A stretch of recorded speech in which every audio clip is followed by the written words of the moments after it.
नमस्कार। मेरा नाम विनीत कपूर है। मैं एक भारतीय पुलिस सेवा का अधिकारी हूँ।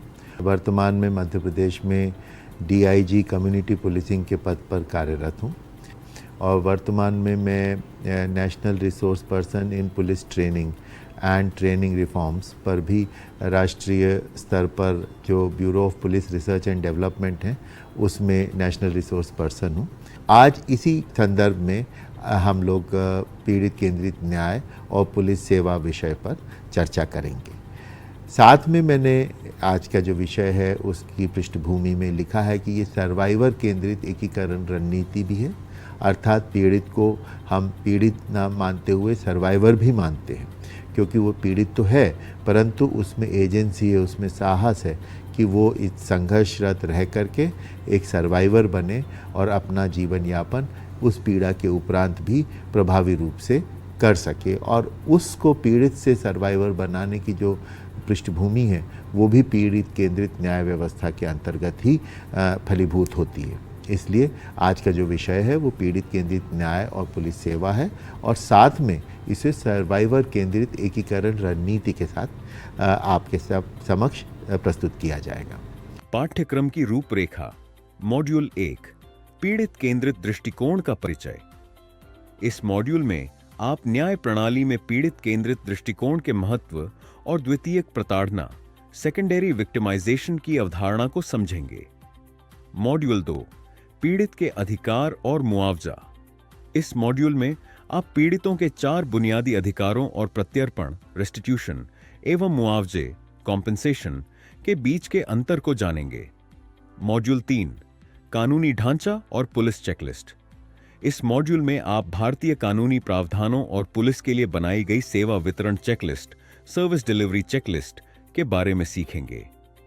मॉड्यूल 4, सर्वाइवर सोच और पुनर्वास प्रयास। इस मॉड्यूल में आप पीड़ित विक्टिम से सर्वाइवर की सोच में बदलाव और ट्रॉमा इन्फॉर्म्ड केयर के सिद्धांतों को समझेंगे। मॉड्यूल 5, सामुदायिक पुलिसिंग और पीड़ित संपर्क।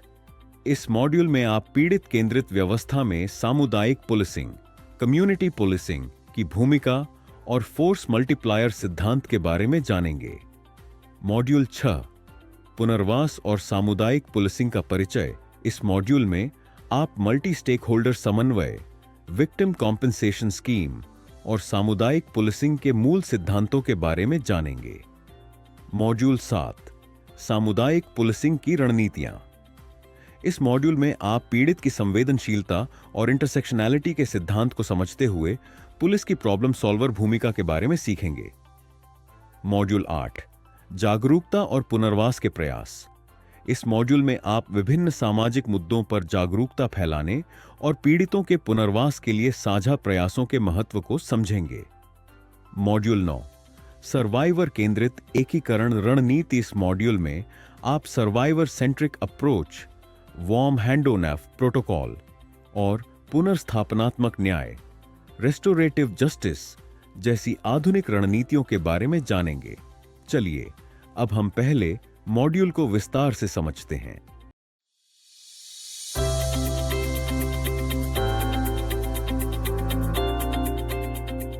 तो अब हम शुरू करते हैं आज का विषय। आज का विषय मूलतः पीड़ित केंद्रित न्याय व्यवस्था पे है। इसमें जो मुख्य बात है वो दृष्टिकोण परिवर्तन की।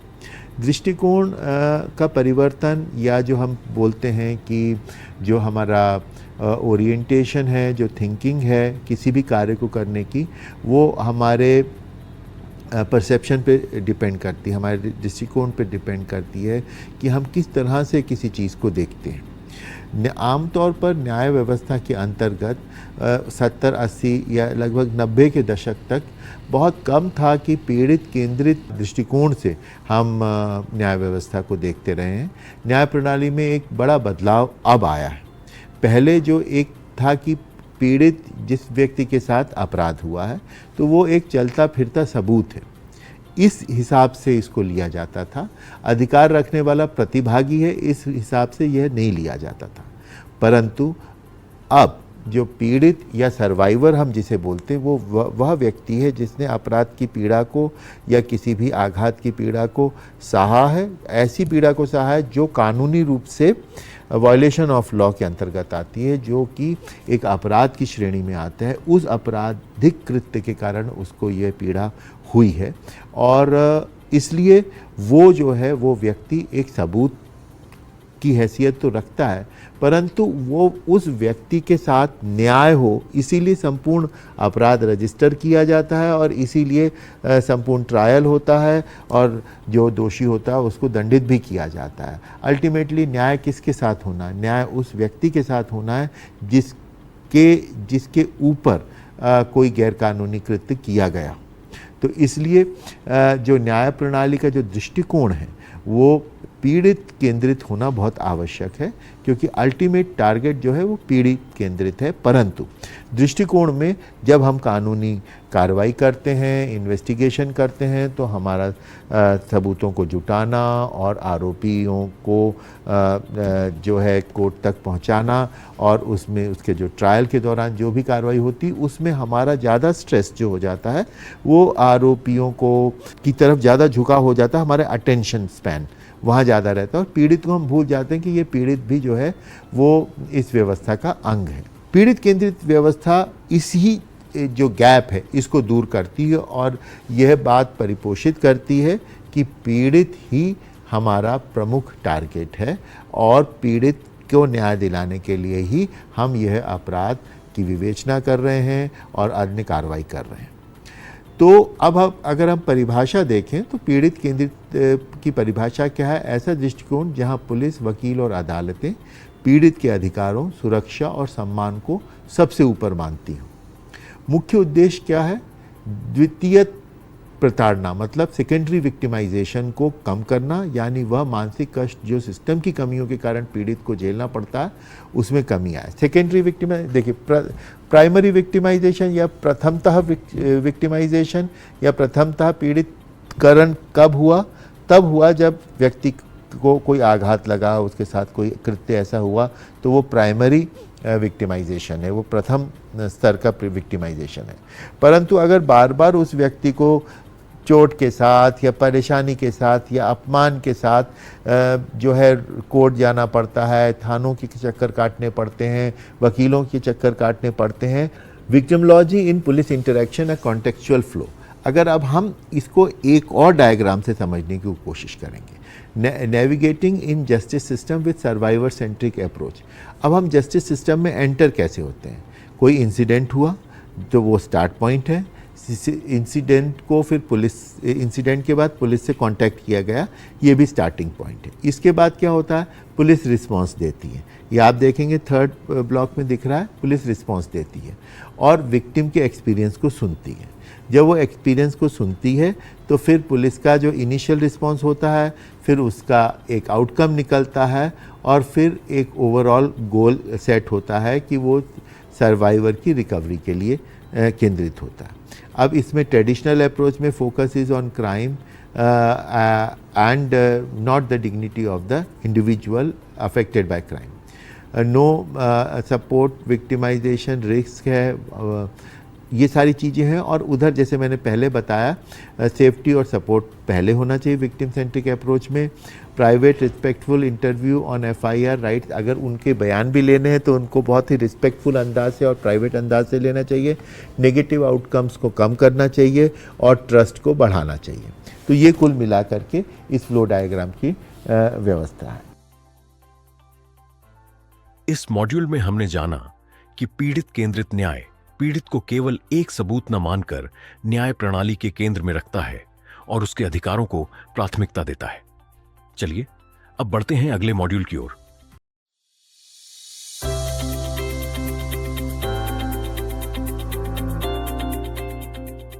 न्याय वितरण में पीड़ित के अधिकार के संबंध में और भी कई घोषणा पत्र हैं और भी कई रूल्स एंड रेगुलेशंस हैं। जैसे 1985 में संयुक्त राष्ट्र संघ का घोषणा पत्र, उसका है पीड़ितों के 4 बुनियादी अधिकार हैं।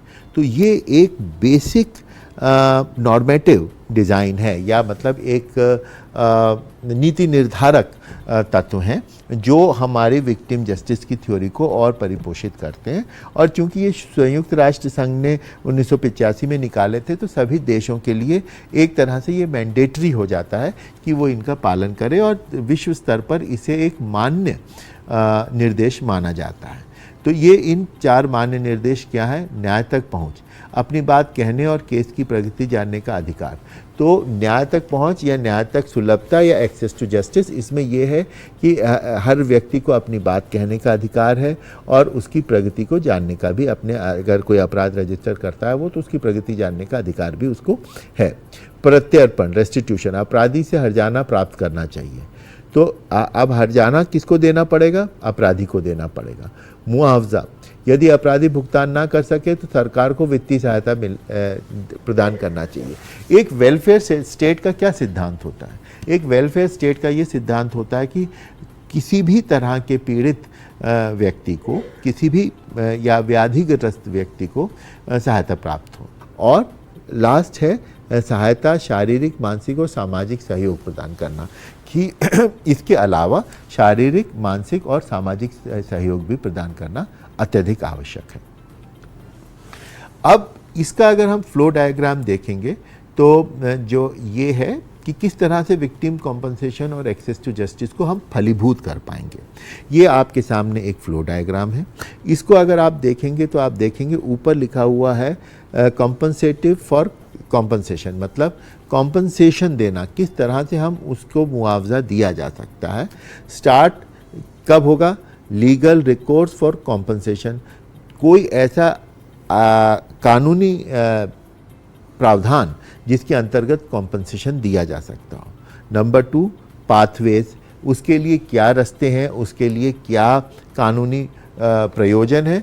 तो जैसे 396 धारा BNSS में इसके प्रावधान दिए गए हैं। जो पूर्व में 357 धारा CRPC की थी, वही BNSS में जो है धारा 396 है, 396, जिसके अंतर्गत कॉम्पनसेशन को डिफाइन कर दिया गया है।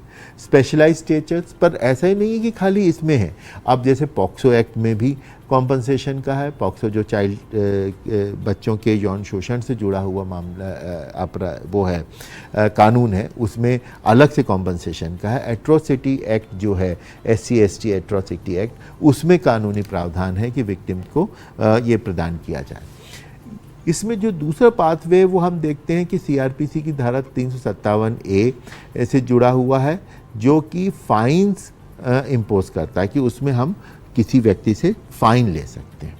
दूसरा है विक्टिम कॉम्पनसेशन स्कीम, और इसी से जुड़ी हुई है विक्टिम को कॉम्पनसेट करने की स्कीम।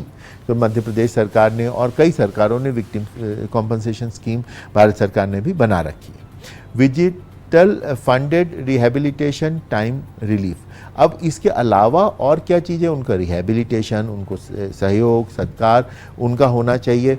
यदि उनको मतलब मान लीजिए घर जल गया तो रुकने की व्यवस्था, या कोई और ऐसे संसाधन हैं जिसके कारण उससे वंचित हो गया अपराध के कारण, तो उसको भी प्रदान करने के पूरे प्रावधान किए जाते हैं। इसका आउटकम क्या है देखेंगे आप। जो तीसरा फ्लो बॉक्स है उसमें लिखा हुआ outcome, court ordered on restitution. तो कोर्ट ऑर्डर करेगा कि नहीं, इसमें इतना कॉम्पनसेशन दिया जाए, इन्हें इस तरह का सहयोग प्रदान किया जाए। और फिर state funded school and identified, ऐसे गवर्नमेंट की स्कीम्स, जैसे मान लो बच्चे के साथ कोई आपराधिक कृत्य हुआ तो उसको स्कूल में भेजना, या अन्य कोई ऐसी व्यवस्था करना जिससे व्यक्ति को कॉम्पनसेशन प्राप्त हो सके। अवॉर्डेड ड्यूरिंग ट्रायल और ऑफेंडेड इज सर्वाइवर्स, तो ये इसके अलावा जो विक्टिम को कॉम्पनसेशन के अलावा जब सर्वाइवर विभिन्न प्रकार के कोर्ट केसेस में जाता है तो उसको आने जाने का खर्चा और अन्य खर्चे भी प्रदान करने का प्रावधान है। इस मॉड्यूल में हमने जाना कि पीड़ितों के 4 मुख्य अंतर्राष्ट्रीय अधिकार हैं: न्याय तक पहुंच, प्रत्यर्पण, रेस्टिट्यूशन, मुआवजा और सहायता, जिसमें सरकार द्वारा मुआवजा एक कल्याणकारी राज्य की जिम्मेदारी है। चलिए अब बढ़ते हैं अगले मॉड्यूल की ओर।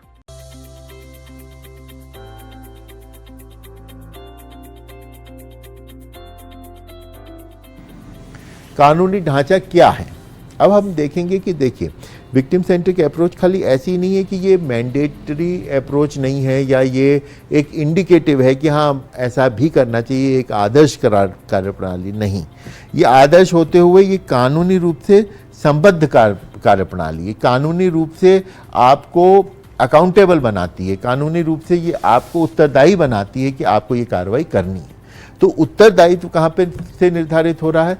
BNSS धारा के अंतर्गत और CRPC, जो पूर्व में CRPC थी उसके अंतर्गत ये हो रहा है। 357 धारा, 395 धारा, 357A, 396, ये सब धाराएं इसके बारे में बात करती हैं। अदालतें अपराधी पर लगाए गए जुर्माने से पीड़ित को मुआवजा दे सकती हैं। पीड़ित मुआवजा योजना के तहत पुनर्वास के लिए सरकारी धन का प्रावधान भी है। तो या तो जो परपिट्रेटर ऑफ द क्राइम है वो जो है हर्जाना भरे, नहीं तो सरकार उसमें देगी। विशेष कानून, पॉक्सो और SC/ST एक्ट जैसे कानूनों में समयबद्ध और अनिवार्य मुआवजे का नियम है और ये सरकार सीधा प्रदान करती है। अब इसके अलावा अब हम देखेंगे कि इसके अलावा अब और क्या है इसमें। पीड़ित के लिए सेवा वितरण चेकलिस्ट। अब पीड़ित को सेवा वितरण किस तरह से किया जाता है? एक पीड़ित केंद्रित पुलिस व्यवस्था के लिए निम्नलिखित अनिवार्य है। पहला, सूचना का अधिकार, FIR चार्जशीट की कॉपी देना और 90 दिनों के भीतर अपडेट प्रदान करना। अब कानूनी रूप से हर नागरिक प्रतिबद्ध है, अधिकार संपन्न है कि वो ये करे और प्रतिबद्ध है पुलिस इस चीज़ को प्रदान करने के लिए। दूसरा है गोपनीयता और सम्मान। महिलाओं और बच्चों के लिए वन स्टॉप सेंटर या निजी स्थानों पर बातचीत करना बहुत इंपॉर्टेंट है। इसी के अंतर्गत मध्य प्रदेश में ऊर्जा हेल्प डेस्क हर थाने पे लगाए गए हैं ताकि महिलाएं वन स्टॉप सेंटर पर आसानी से और बिना किसी तनाव के आ सकें या बिना किसी संकोच के आ सकें। तो ये सब भी इसका पार्ट है। गोपनीयता और सम्मान के अलावा प्रतिक्रियात्मक न्याय। पीड़ित का भरोसा जीतने के लिए उन्हें यह समझाना कि उनसे कुछ सवाल क्यों पूछे जा रहे हैं, ये बताना भी जरूरी है ताकि पीड़ित को ऐसा ना लगे कि वो और पीड़ित हो रहा है। क्योंकि कानूनी दृष्टि से कई चीज़ें पूछना आवश्यक हो जाती हैं, परंतु हमें जब हम पीड़ित के साथ व्यवहार करते हैं और हम संवेदनशील है तो हमें लगता है पीड़ित को दुख होगा इसमें बार बार बात करने में, तो हम नहीं करते। परंतु हम ड्यूटी बाउंड होते हैं इसके बारे में करने में, तो हमें वेज एंड मीन्स निकालना पड़ता है कि कैसे हम इसको कर सकें। इस मॉड्यूल में हमने जाना कि भारतीय कानूनी ढांचा पीड़ितों के अधिकारों की रक्षा करता है और पुलिस के लिए एक सेवा वितरण चेकलिस्ट यह सुनिश्चित करती है कि पीड़ितों के साथ सम्मानजनक व्यवहार हो। चलिए अब बढ़ते हैं अगले मॉड्यूल की ओर।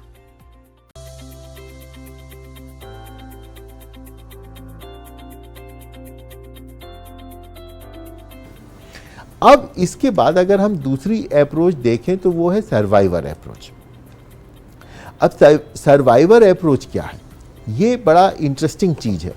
पीड़ित एक कानूनी स्थिति है जबकि सर्वाइवर उसकी हिम्मत की पहचान है। अब सर्वाइवर क्या है?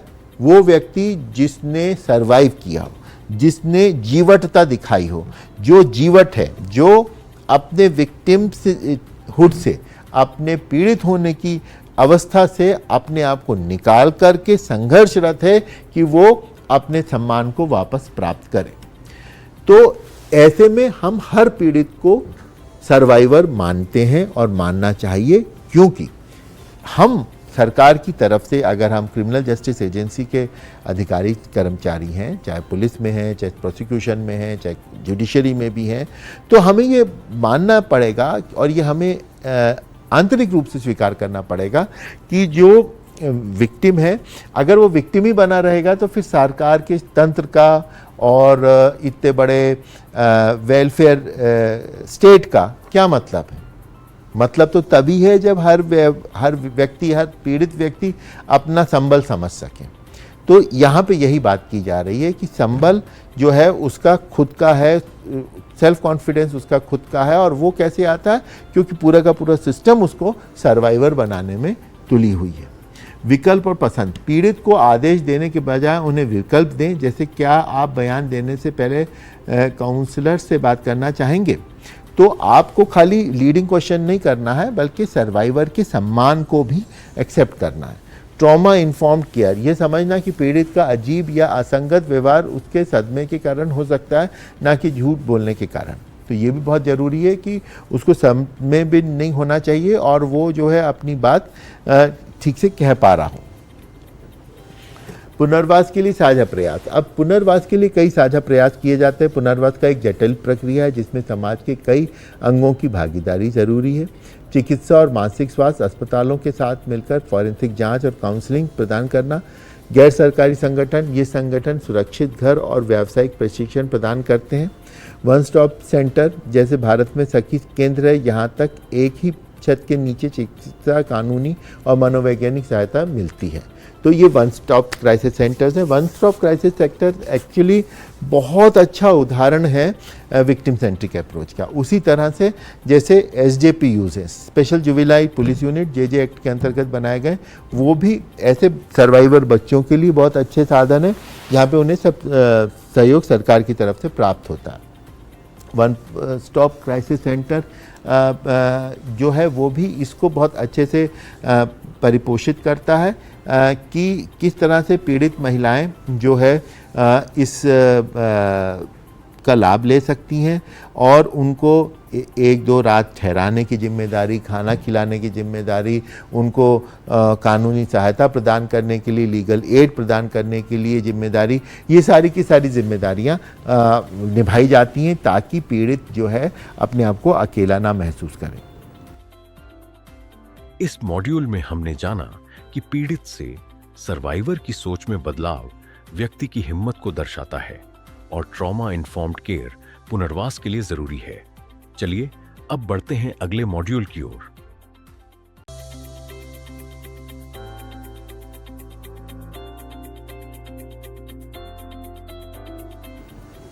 अब सामुदायिक पुलिसिंग और पीड़ित का संपर्क कैसे होता है? सामुदायिक पुलिसिंग कार्य और पीड़ित का जो प्रावधान है वो भी एक बहुत ही इंटरेस्टिंग प्रावधान है। हाँ, अब जब हम ये मल्टी स्टेक होल्डर की अप्रोच की बात कर रहे हैं तो हमें यहाँ पर ये देखना बहुत ज़रूरी है कि हम किस तरह से जो पीड़ित को न्याय प्रदान करने के लिए प्रयासरत रह सकते हैं। पुनर्वास एक जटिल प्रक्रिया है, इसमें समाज में कई अंगों की भागीदारी रहती है, जैसे अभी हमने बोला। इसमें अस्पतालों से मिलकर फॉरेंसिक जांच प्राप्त करना, काउंसलिंग प्रदान करना, NGOs के साथ मिलकर के शेल्टर्स प्रदान करना पीड़ित के लिए, सखी सेंटर का हमने बात कर ली। परंतु आप ये देखेंगे कि इन जो सर्वाइवर सेंट्रिक पुनर्वास है उसको प्रदान करने के लिए विभिन्न एजेंसियों पे डिपेंड करना बहुत ज़रूरी होता है और इनका आपस में समन्वय होना भी बहुत ज़रूरी होता है। अभी हमारे गवर्नमेंट के विभिन्न डिपार्टमेंट सब अपने अपने राह पे चलते रहते हैं, जबकि उनकी राहें सबकी मिलती हैं कहीं ना कहीं आके, तो उनका कोऑर्डिनेशन होना बहुत ज़रूरी है और इस पर हमें काम करने की ज़रूरत है। विक्टिम कंपनसेशन स्कीम भारत सरकार ने और मध्य प्रदेश सरकार ने और सभी कई सरकारों ने बना रखी हैं, उसका प्रभावी पालन नहीं हो रहा है। कभी कभी कुछ केसेस में जो हाईलाइट हो जाते हैं उसमें हो जाता है, परंतु ये फुल प्रूफ नहीं है। इसमें हमें ज़रूरत है कि जैसे ही अपराध घटित हो रहा है और जैसे ही उसके मानदंड निर्धारित हो रहे हैं कि मतलब कब कितना कॉम्पनसेशन मिलना है, तो उसके अलर्ट्स आ जाने चाहिए और उसके आधार पे हमें ये करना चाहिए। तो इस पर अभी प्रयत्न जारी है। अगर अब हम देखेंगे कम्युनिटी पुलिसिंग कैसे पीड़ित केंद्रित व्यवस्था को प्रभावी बनाती है।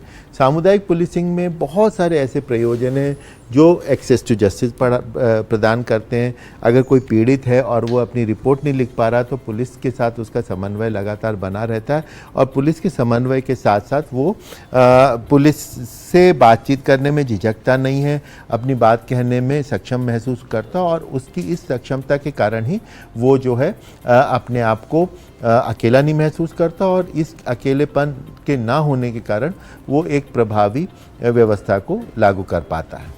सामुदायिक पुलिसिंग व्यवस्था के अंतर्गत अभी हम चर्चा कर रहे थे कि सामुदायिक पुलिसिंग के अंतर्गत किस तरह से विक्टिम सेंट्रिक अप्रोच को हम प्रभावी बना सकते हैं। सामुदायिक पुलिसिंग जो व्यवस्था है वो मल्टी स्टेक होल्डर व्यवस्था है और मल्टी स्टेक होल्डर व्यवस्था के कारण हमें ये देखना बहुत ज़रूरी है कि जो पुलिस का समुदाय से जुड़ाव क्या है। पुलिस का समुदाय से जुड़ाव जो है वो कहीं ना कहीं विक्टिम को या अपराध से पीड़ित व्यक्ति को सुरक्षा प्रदान करने और उसके अधिकारों तक प्रभावी रूप से सशक्त बनाने और उसको जोड़ने में महत्वपूर्ण भूमिका निभाता है। पुलिस अकेली केवल अपने बल पर जो है पीड़ित केंद्रित व्यवस्था को प्रभावी नहीं बना सकती। उसको मल्टी स्टेक होल्डर्स की ज़रूरत है और उसको सिविल सोसाइटी और आम कम्युनिटी के मेंबर्स के साथ भी मिलजुल करके अपनी बात साझा करने की आवश्यकता है। इसी तारतम्य में कम्युनिटी पुलिसिंग का बहुत बड़ा महत्व है। कम्युनिटी पुलिसिंग की जो कार्यप्रणाली है वो समुदाय के साथ मिलकर सहभागिता के साथ पार्टिसिपेटरी गवर्नेंस के सिद्धांतों को शामिल करते हुए जनता और पुलिस के मध्य एक जुटता लाकर एक ऐसा प्रयोजन निर्मित करना जहां पर जो रॉबर्ट पील का प्रिंसिपल है कि पुलिस इज़ पब्लिक और पब्लिक इज़ पुलिस, कि पुलिस पब्लिक से ही आती है और पब्लिक का ही सदस्य है और पब्लिक की सेवा में लगी है, और पब्लिक का भी हर व्यक्ति, हर अच्छा नागरिक जो सभी नियमों कानूनों का पालन करता है, वह अच्छा नागरिक जो है वो उसके पास भी पुलिसिंग पावर्स हैं।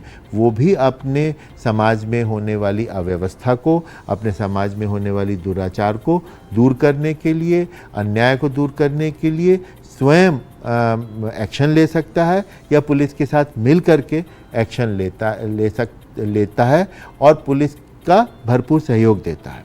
इसका एक और सिद्धांत है फोर्स मल्टीप्लायर सिद्धांत। फोर्स मल्टीप्लायर सिद्धांत का मतलब यह है कि पुलिस फोर्स अल्प संख्या में रहती है, जनता का जहाँ पे पुलिस का प्रेजेंस होना चाहिए वो बहुत बड़ा क्षेत्र होता है। तो फोर्स मल्टीप्लायर का ये सिद्धांत होता है, यदि 1 या 2 पुलिसकर्मी हैं और 10 नागरिक सदस्य हैं जो उस सुरक्षा व्यवस्था को प्रदान कर रहे हैं, अपनी मेहनत से संबल प्रदान कर रहे हैं, तो ऐसी स्थिति में 10 से 12 स्थानों पर पुलिस या पुलिस के से जुड़े हुए व्यक्ति उस व्यवस्था को देख सकते हैं। जबकि अगर 2 ही पुलिस वाले होते तो वो 10 से 12 स्थानों पर एक साथ नहीं देख सकते, तो उनको घूमते रहना पड़ता। परंतु यहाँ पर ये हम देखेंगे कि पुलिस का जो ये एक एग्जाम्पल है कि किस तरह से पुलिस का फोर्स मल्टीप्लायर इफेक्ट होता है। अब पीड़ित केंद्रित व्यवस्था में ये कैसे होता है?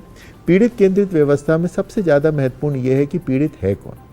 पीड़ित आमतौर पर वो व्यक्ति है जो पूर्व से ही दीनहीन है, जो पूर्व से ही अधिकारों संपन्न परिस्थिति में नहीं है, या अपने आप को महसूस ऐसा करता है कि वो मतलब असहाय है या उसके पास बहुत ज़्यादा संबल नहीं है, इसलिए जो है अपराधी तत्व आकर के उसके ऊपर अपराध भी आसानी से कर देते हैं। इस मॉड्यूल में हमने जाना कि सामुदायिक पुलिसिंग, कम्युनिटी पुलिसिंग, पुलिस और समुदाय के बीच विश्वास बनाकर पीड़ितों के लिए न्याय तक पहुंच को आसान बनाती है। चलिए अब बढ़ते हैं अगले मॉड्यूल की ओर।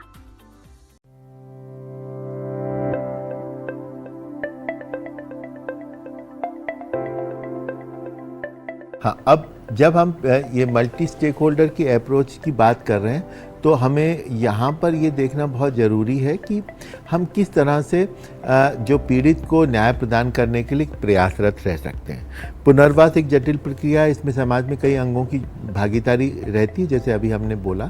इसमें अस्पतालों से मिलकर फॉरेंसिक जांच प्राप्त करना, काउंसलिंग प्रदान करना, NGOs के साथ करके शेल्टर्स प्रदान करना पीड़ित के लिए, सखी सेंटर का हमने बात कर ली।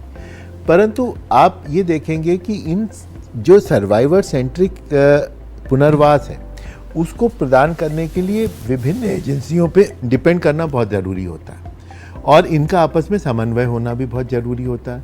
अभी हमारे गवर्नमेंट के विभिन्न डिपार्टमेंट सब अपने अपने राह पे चलते रहते हैं, जबकि उनकी राहें सबकी मिलती हैं कहीं ना कहीं आके, तो उनका कोऑर्डिनेशन होना बहुत ज़रूरी है और इस पर हमें काम करने की ज़रूरत है। विक्टिम कॉम्पनसेशन स्कीम भारत सरकार ने और मध्य प्रदेश सरकार ने और कई सरकारों ने बना रखी हैं, उसका प्रभावी पालन नहीं हो रहा है। कभी कभी कुछ केसेस में जो हाईलाइट हो जाते हैं उसमें हो जाता है, परंतु ये फुल प्रूफ नहीं है। इसमें हमें ज़रूरत है कि जैसे ही अपराध घटित हो रहा है और जैसे ही उसके मानदंड निर्धारित हो रहे हैं कि मतलब कब कितना कॉम्पनसेशन मिलना है, तो उसके अलर्ट्स आ जाने चाहिए और उसके आधार पे हमें ये करना चाहिए। तो इस पर अभी प्रयत्न जारी है। अगर अब हम देखेंगे कम्युनिटी पुलिसिंग कैसे पीड़ित केंद्रित व्यवस्था को प्रभावी बनाती है। सामुदायिक पुलिसिंग में बहुत सारे ऐसे प्रयोजन हैं जो एक्सेस टू जस्टिस प्रदान करते हैं। अगर कोई पीड़ित है और वो अपनी रिपोर्ट नहीं लिख पा रहा तो पुलिस के साथ उसका समन्वय लगातार बना रहता है और पुलिस के समन्वय के साथ साथ वो पुलिस से बातचीत करने में झिझकता नहीं है, अपनी बात कहने में सक्षम महसूस करता और उसकी इस सक्षमता के कारण ही वो जो है अपने आप को अकेला नहीं महसूस करता और इस अकेलेपन के ना होने के कारण वो एक प्रभावी व्यवस्था को लागू कर पाता है। सामुदायिक पुलिसिंग व्यवस्था के अंतर्गत अभी हम चर्चा कर रहे थे कि सामुदायिक पुलिसिंग के अंतर्गत किस तरह से विक्टिम सेंट्रिक अप्रोच को हम प्रभावी बना सकते हैं। सामुदायिक पुलिसिंग जो व्यवस्था है वो मल्टी स्टेक होल्डर व्यवस्था है और मल्टी स्टेक होल्डर व्यवस्था के कारण हमें ये देखना बहुत ज़रूरी है कि जो पुलिस का समुदाय से जुड़ाव क्या है। पुलिस का समुदाय से जुड़ाव जो है वो कहीं ना कहीं विक्टिम को या अपराध से पीड़ित व्यक्ति को सुरक्षा प्रदान करने और उसके अधिकारों तक प्रभावी रूप से सशक्त बनाने और उसको जोड़ने में महत्वपूर्ण भूमिका निभाता है। पुलिस अकेली केवल अपने बल पर जो है पीड़ित केंद्रित व्यवस्था को प्रभावी नहीं बना सकती। उसको मल्टी स्टेक होल्डर्स की ज़रूरत है और उसको सिविल सोसाइटी और आम कम्युनिटी के मेंबर्स के साथ भी मिलजुल करके अपनी बात साझा करने की आवश्यकता है। इसी तारतम्य में कम्युनिटी पुलिसिंग का बहुत बड़ा महत्व है। कम्युनिटी पुलिसिंग की जो कार्यप्रणाली है वो समुदाय के साथ मिलकर सहभागिता के साथ पार्टिसिपेटरी गवर्नेंस के सिद्धांतों को शामिल करते हुए जनता और पुलिस के मध्य एक जुटता लाकर एक ऐसा प्रयोजन निर्मित करना जहां पर जो रॉबर्ट पील का प्रिंसिपल है कि पुलिस इज़ पब्लिक और पब्लिक इज़ पुलिस, कि पुलिस पब्लिक से ही आती है और पब्लिक का ही सदस्य है और पब्लिक की सेवा में लगी है और पब्लिक का भी हर व्यक्ति, हर अच्छा नागरिक जो सभी नियमों कानूनों का पालन करता है, वह अच्छा नागरिक जो है वो उसके पास भी पुलिसिंग पावर्स हैं। वो भी अपने समाज में होने वाली अव्यवस्था को, अपने समाज में होने वाली दुराचार को दूर करने के लिए, अन्याय को दूर करने के लिए स्वयं एक्शन ले सकता है या पुलिस के साथ मिल करके एक्शन लेता है और पुलिस का भरपूर सहयोग देता है। इसका एक और सिद्धांत है फोर्स मल्टीप्लायर सिद्धांत। फोर्स मल्टीप्लायर सिद्धांत का मतलब यह है कि पुलिस फोर्स अल्प संख्या में रहती है, जनता का जहाँ पे पुलिस का प्रेजेंस होना चाहिए वो बहुत बड़ा क्षेत्र होता है। तो फोर्स मल्टीप्लायर का ये सिद्धांत होता है, यदि 1 या 2 पुलिसकर्मी हैं और 10 नागरिक सदस्य हैं जो सुरक्षा व्यवस्था को प्रदान कर रहे हैं, अपनी मेहनत से संबल प्रदान कर रहे हैं, तो ऐसी स्थिति में 10 से 12 स्थानों पर पुलिस या पुलिस के से जुड़े हुए व्यक्ति उस व्यवस्था को देख सकते हैं। जबकि अगर 2 ही पुलिस वाले होते तो वो 10 से 12 स्थानों पर एक साथ नहीं देख सकते थे, उनको घूमते रहना पड़ता। परंतु यहाँ पर ये हम देखेंगे कि पुलिस का जो ये एक एग्जाम्पल है कि किस तरह से पुलिस का फोर्स मल्टीप्लायर इफेक्ट होता है। अब पीड़ित केंद्रित व्यवस्था में ये कैसे होता है? पीड़ित केंद्रित व्यवस्था में सबसे ज़्यादा महत्वपूर्ण ये है कि पीड़ित है कौन। इस मॉड्यूल में हमने जाना कि कैसे विभिन्न सरकारी और गैर सरकारी संस्थाओं का समन्वय पीड़ितों के पुनर्वास के लिए जरूरी है और सामुदायिक पुलिसिंग पुलिस और जनता के बीच एक मजबूत रिश्ता बनाती है। चलिए अब बढ़ते हैं अगले मॉड्यूल की ओर।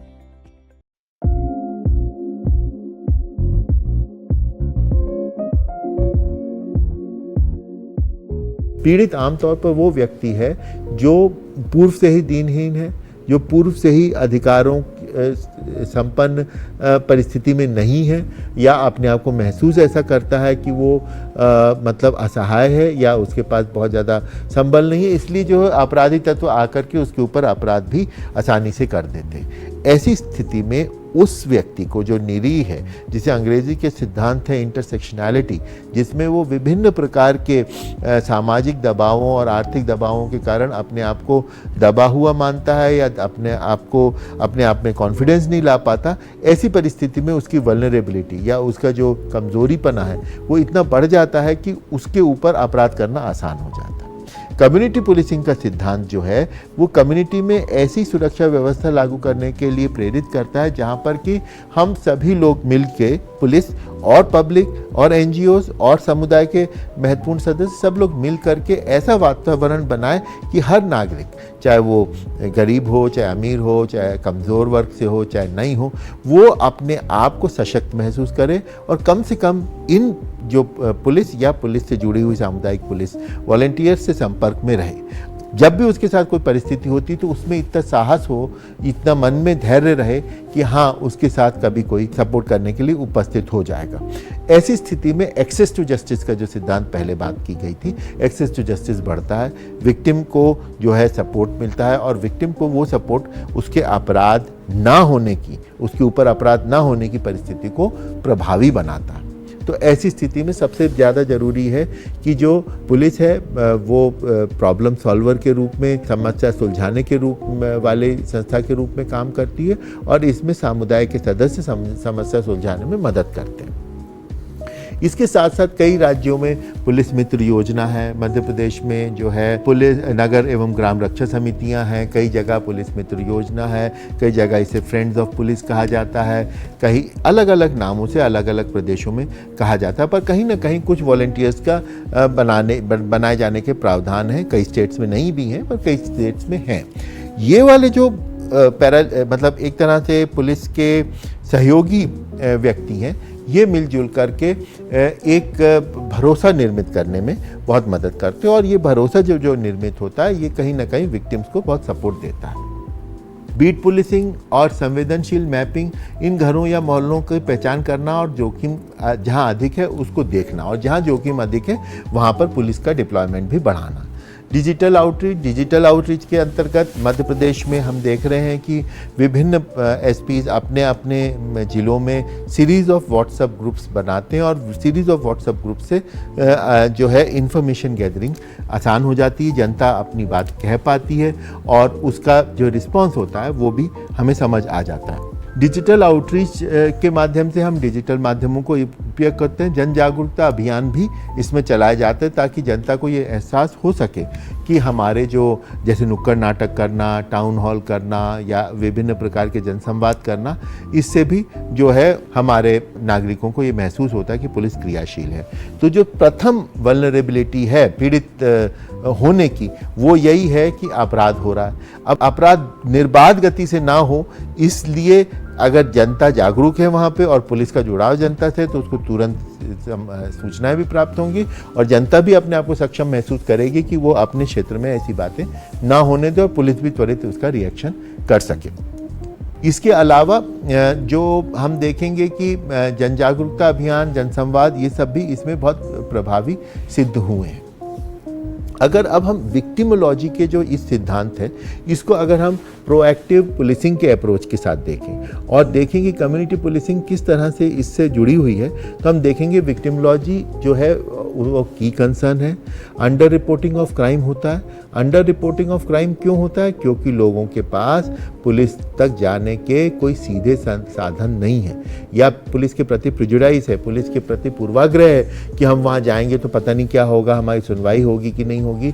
तो जब सामुदायिक पुलिसिंग व्यवस्था लागू होती तो ये विश्वास अर्जित हो जाता है कि हाँ, पुलिस के पास जाएंगे या पुलिस से जुड़े हुए एनजीओ या पुलिस के अन्य कर्मचारियों को बताएंगे तो हमारे साथ कुछ ना कुछ मदद होगी। अंडर रिपोर्टिंग इसीलिए होती है। दूसरा सेकेंडरी विक्टिमाइजेशन। सेकेंडरी विक्टिमाइजेशन होता है कि अपराधी ने अपराध कर दिया, उसके बाद दोबारा उस पर कर दिया, उसके बाद दोबारा उसके ऊपर छींटाकशी की, या फिर वो बार बार चक्कर लगा रहा, उसकी सुनवाई नहीं हो रही विक्टिम की, तो वो भी सेकेंडरी विक्टिमाइजेशन है। फियर ऑफ खाकी, और लोगों को पुलिस से ही डर है। अब जब विक्टिम को पुलिस से डर होगा तो फिर विक्टिम के साथ न्याय क्या होगा? पुलिस तो विक्टिम की सपोर्ट के लिए खड़ी है, कायदे से भी और कानून से भी। अब पर वो जो है बोला मुझे खाकी से डर लगता है। अब वो खाकी से डर लगता है तो खाकी ने अपने द्वारा ऐसा क्या प्रयास किया है कि वो डर दूर हो जाए? आखिर उस पीड़ित व्यक्ति का उतना ही अधिकार है इस क्रिमिनल जस्टिस सिस्टम पे और इस शासन तंत्र में जितना कि किसी और साधन संपन्न है, कोई पॉलिटिकल लीडर है या कोई मल्टी मिलियनर है, उनके भी उतने ही अधिकार हैं कानूनी रूप से जितना उस निरीह प्राणी के है जो कि एक ठेला चलाता है, रिक्शा चलाता है या जो फेरी वाला है, उसके भी उतने ही अधिकार है। तो पर वो अपने आप को क्यों झिझकता महसूस करता है? कहीं ना कहीं पुलिस का जो आउटरीच है वो बढ़ना चाहिए, पुलिस पर विश्वास बढ़ना चाहिए। हर व्यक्ति को अपना अधिकार संपन्नता होते हुए उसे ये महसूस होना चाहिए उसके साथ कुछ गलत होगा तो वो पुलिस को अप्रोच कर सकता है। तो विक्टिमोलॉजी का सिद्धांत, अगर हमें विक्टिम को जस्टिस देना तो हमें कम्युनिटी में पुलिस के पेनिट्रेशन को बढ़ाना पड़ेगा, कम्युनिटी में पुलिस के ट्रस्ट को बढ़ाना पड़ेगा। कम्युनिटी में जैसे ही पुलिस का ट्रस्ट बढ़ेगा वैसे ही रिपोर्टिंग का मैकेनिज्म बेहतर होगा। ज़रूरी नहीं है हर चीज़ का अपराधी कायम हो, परंतु पुलिस हर चीज़ में जल्दी से पहुंचे और वहाँ पे यथायोग्य निराकरण कर दे। तो ऐसे इंसिडेंट्स बहुत हुए हैं जहाँ पे हम लोगों ने कम्युनिटी पुलिसिंग का सिद्धांत को परिपादित करके उसको क्रियाशील बनाया है। वहाँ पर जो है पब्लिक का और पुलिस का जुड़ाव बेहतर हुआ, आपस में ट्रस्ट बढ़ा है और पब्लिक की रिपोर्टिंग बढ़ी है, पब्लिक की रिपोर्टिंग बढ़ी है, पब्लिक की आउटरीच बढ़ी है, पब्लिक का संपर्क पुलिस से बढ़ा है। और ऐसी स्थिति में पुलिस को तत्काल सूचनाएं और जानकारियां मिली और पुलिस तत्काल जाकर के अपराध होने से पहले ही या अपराध की परिस्थिति में भी उसको रोक पाई है और विक्टिम का हार्म रिडक्शन, जिसे हम अंग्रेजी में बोलते हैं, कि उसका जो नुकसान है वो नहीं हुआ। तो ये जो है विक्टिमोलॉजिकल अप्रोच टू कम्युनिटी पुलिसिंग है। इस मॉड्यूल में हमने जाना कि पुलिस मित्र योजना और वल्नरेबिलिटी मैपिंग जैसी रणनीतियां कैसे पुलिस को समाज के सबसे कमजोर वर्गों तक पहुंचने और उनका विश्वास जीतने में मदद करती हैं। चलिए अब बढ़ते हैं अगले मॉड्यूल की ओर।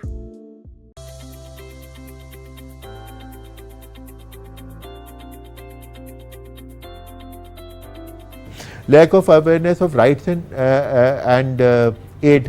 अब ये एक बहुत ही इंटरेस्टिंग चीज़ है। हमारा देश one of the leading countries है जहाँ पर ऑलमोस्ट हर गलत सोशल व्यवस्था के और किसी भी तरह के वायलेंस के हर चीज़ पर लॉ बना हुआ है, परंतु इस लॉ के बारे में जानकारी बहुत कम है लोगों को। क्यों जानकारी कम है? क्योंकि शिक्षा का स्तर शायद उतना अच्छा नहीं है, दूसरा इन्फॉर्मेशन उस तरह से पहुंचती नहीं है। इसका एक बहुत सटीक हल है कम्युनिटी पुलिसिंग में। कम्युनिटी पुलिसिंग जा करके लोगों को अवेयर करती है, जनसंवाद करती है, जनता के बीच जा करके वहाँ पे उनके सम्मेलन करती है और वहाँ पर उनको कानूनों के बारे में बताती है। जैसे अभी वर्तमान में साइबर क्राइम्स बहुत चल रहे हैं, लोग OTP दे करके उनके साथ फ्रॉड हो रहे हैं, उनके बैंक से पैसे निकल रहे हैं। ये सारी जो परिस्थिति है, लड़कियों के साथ साइबर स्टॉकिंग हो रही है, उनको पीछा करा जा रहा है या उनको ऐसे जाल में फंसा दिया जा रहा है कि उन्होंने इंटरनेट के माध्यम से, सोशल मीडिया के माध्यम से।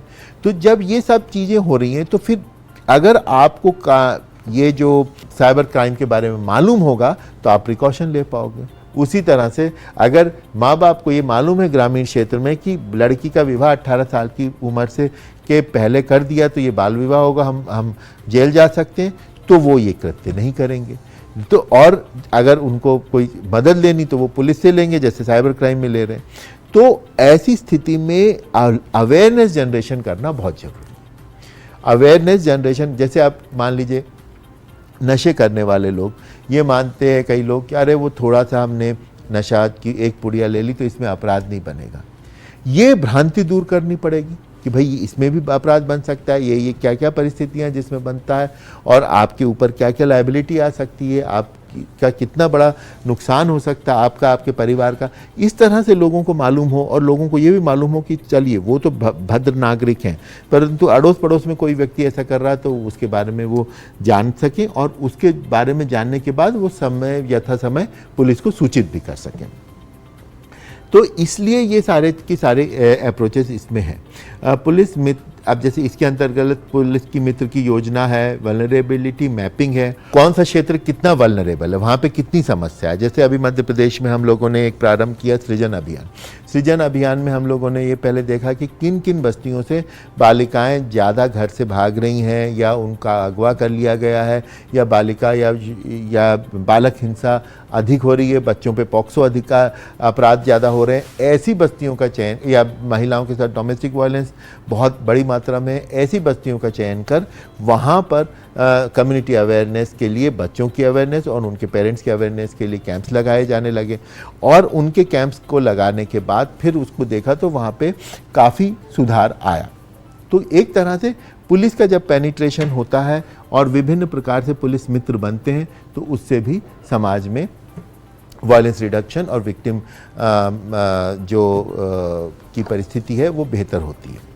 डिजिटल आउटरीच बढ़ाया जाना, विभिन्न प्रकार की हेल्पलाइंस के बारे में जनता को सूचित करना ताकि जनता उसका उपयोग कर सके, public awareness, street play, school programme इत्यादि करना जिसमें बच्चों को, नई जनरेशन को इसके बारे में पता चलता है। Over arching outcome, encouraging early reporting and facilitating rotative justice, तो इसमें अर्ली रिपोर्टिंग बेहतर होती है कम्युनिटी पुलिसिंग के कारण, और रेस्टोरेटिव जस्टिस, एक बार जो व्यक्ति पीड़ित होकर के आ गया तो उसको आगे का उसका जो प्लान ऑफ एक्शन है, उसकी लाइफ है, उसको प्रभावी रूप से बनाने के लिए भी ये बहुत ज़रूरी है।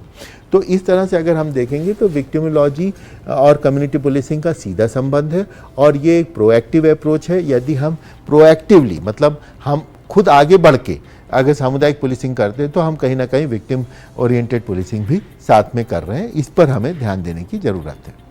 अब एक और पॉइंट है पुनर्वास। पुनर्वास के लिए हम क्या प्रयास कर सकते हैं?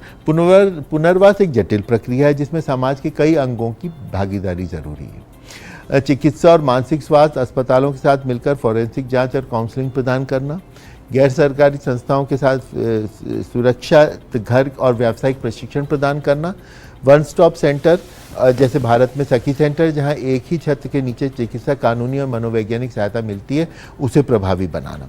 तो इस तरह से अगर हम देखें तो पुनर्वास बहुत ही महत्वपूर्ण पॉइंट है जिसमें लोगों को लॉन्ग टर्म सपोर्ट मिलता है। अभी जैसे मध्य प्रदेश में भोपाल ज़िले में हम लोगों ने एक नया एक्सपेरिमेंट प्रारंभ किया जिसे बोलते हैं शक्ति कैफ़े। इसके अंतर्गत जो सर्वाइवर विमेन हैं डोमेस्टिक वायलेंस से प्रभावित, उन्हें मुद्रा लोन प्रदान कर व SBI की CSR से कुछ सहायता राशि प्रदान कर उन्हें पुलिस परिसरों में चाय पिलाने की जो कियोस्क खोलने की व्यवस्था की गई और इसमें से 17 प्रारंभ किए गए थे, 12 सेंटर बहुत अच्छे से चल रहे हैं। तो कहीं ना कहीं जो पीड़ित व्यक्ति है उसका पुनर्वास भी हो रहा है, उसको इकोनॉमिक अपलिफ्टमेंट भी हो रहा है और वो लगातार नज़र में भी है।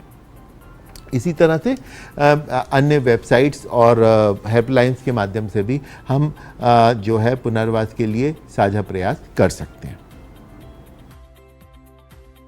इस मॉड्यूल में हमने जाना कि सामुदायिक पुलिसिंग न केवल कानूनी जागरूकता फैलाती है बल्कि वन स्टॉप सेंटर और NGOs जैसे सहयोगियों के साथ मिलकर पीड़ितों के पुनर्वास में भी एक अहम भूमिका निभाती है। चलिए अब बढ़ते हैं अगले मॉड्यूल की ओर।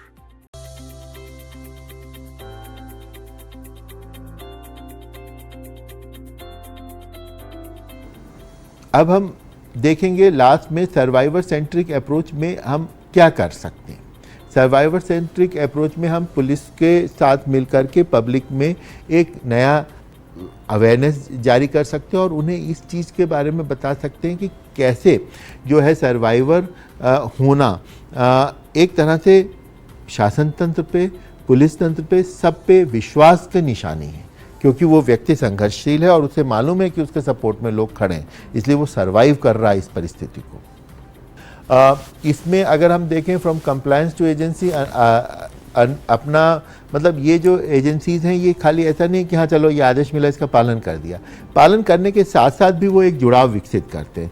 The warm hand of protocol, कानून प्रवर्तन एजेंसियां को पीड़ित को केवल किसी NGO या मदद का फ़ोन नंबर नहीं देकर छोड़ना है, बल्कि वार्म हैंड ऑफ का अर्थ है पीड़ित के थाने में जाने से पहले उसे व्यक्तिगत रूप से या डिजिटल माध्यम से किसी NGO पार्टनर की काउंसलिंग में सीधे भेजना। तो ये अगर वो साथ में भेजेगा तो पहले से ही जनता के व्यक्ति उससे जुड़े रहेंगे। कई देशों में जैसे इंग्लैंड में इस तरह की व्यवस्था है जिससे बहुत फ़ायदा होता है विक्टिम को।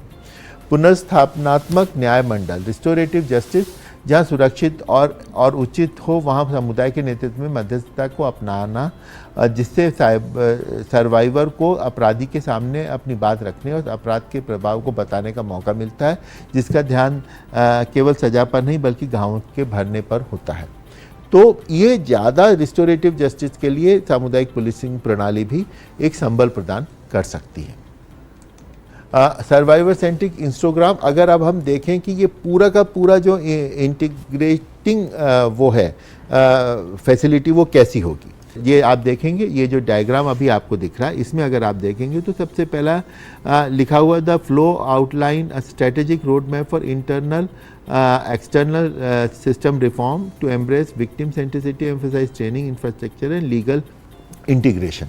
तो हम किस तरह से इसको प्रभावी बनाते हैं, तो सबसे पहले तो हम ये जो बड़ा वाला एरो है, स्ट्रेट एरो है, उसको देखेंगे तो पहले है लीगल एंड पॉलिसी हार्मोनाइजेशन।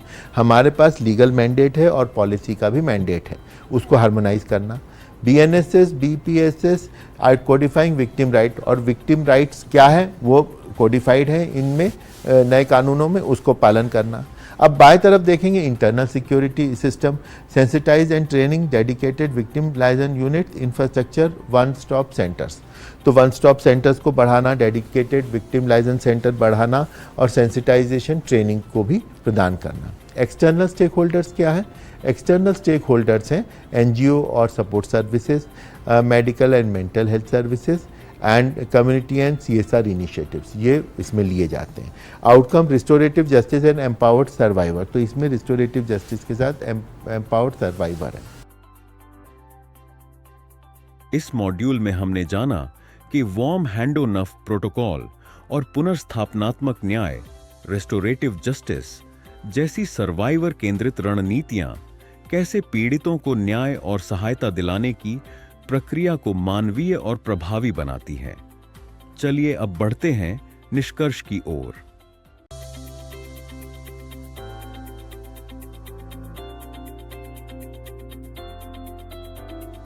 अब हम इसका देखेंगे निष्कर्ष क्या निकलता है। पीड़ित न्याय विक्टिम जस्टिस कानूनी आधार प्रदान करता है, सुपर सर्वाइवर केंद्रित मानवीय संवेदना, सम्मान, उपचार, अपनी बात कहने की आज़ादी प्रदान करता है, और एकीकरण, जब पुलिस और समुदाय हाथ मिलाते हैं तो हम केवल केस दर्ज नहीं करते बल्कि एक जीवन को फिर से संवारते हैं। तो ये इसका निष्कर्ष है कि हम किस तरह से बेहतर बना सकते। आज के प्रेजेंटेशन में हम इतना ही बात कर रहे हैं। धन्यवाद।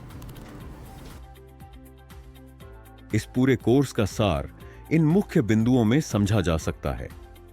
पीड़ित केंद्रित न्याय का मूल सिद्धांत पीड़ित को व्यवस्था के केंद्र में रखना है, न कि उसे केवल एक गवाह मानना। पीड़ितों को न्याय तक पहुंच, प्रत्यर्पण, रेस्टिट्यूशन, मुआवजा और सहायता जैसे अंतर्राष्ट्रीय अधिकार प्राप्त हैं, जिन्हें भारतीय कानून भी मान्यता देता है। पुलिस सेवा वितरण चेकलिस्ट यह सुनिश्चित करती है कि पीड़ितों को सूचना का अधिकार, गोपनीयता और सम्मानजनक व्यवहार मिले। सर्वाइवर की सोच और ट्रॉमा इन्फॉर्म्ड केयर पीड़ितों के मानसिक और भावनात्मक पुनर्वास के लिए अत्यंत महत्वपूर्ण है। पीड़ित पुनर्वास साझा जिम्मेदारी, एजेंसियों का समन्वय आवश्यक। विक्टिम कॉम्पेंसेशन स्कीम से त्वरित आर्थिक राहत मिलती है। सामुदायिक पुलिसिंग से विश्वास, रिपोर्टिंग और सुरक्षा बढ़ती है। पुलिस मित्र, वल्नरेबिलिटी मैपिंग, डिजिटल आउटरीच प्रभावी रणनीतियां। जागरूकता अभियान, साइबर अपराध, बाल विवाह रोकते हैं। वन स्टॉप सेंटर, NGOS, शक्ति कैफे पुनर्वास में सहायक।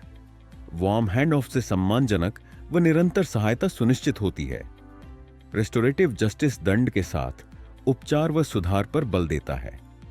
अब इस कोर्स के समापन पर चलिए एक अंतिम प्रश्नोत्तरी की ओर बढ़ते हैं, जिसको सफलतापूर्वक खत्म करके आप सर्टिफिकेट प्राप्त कर सकते हैं।